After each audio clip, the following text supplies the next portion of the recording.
বঙ্গোপসাগরে প্রায় 1,18,000 বর্গ কিলোমিটার সমুদ্র এলাকায় রয়েছে মৎস্য সম্পদের প্রাচুর্য, তেল গ্যাসের সম্ভাবনাময় ক্ষেত্র, নবায়নযোগ্য জ্বালানির উৎস এবং আন্তর্জাতিক বাণিজ্য পথের ব্যবহার, যা জিডিপির বৃদ্ধিতে গুরুত্বপূর্ণ ভূমিকা রেখে চলেছে।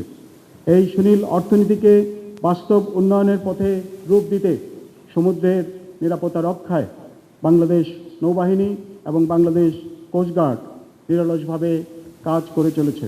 সমুদ্র সম্পদ সংরক্ষণ এবং সকল ধরনের বহিঃশত্রুর আক্রমণ থেকে সমুদ্র সীমা রক্ষার লক্ষ্যে বাংলাদেশ নৌবাহিনীর আধুনিকায়নে বহুমুখী পদক্ষেপ গ্রহণ করা হয়েছে।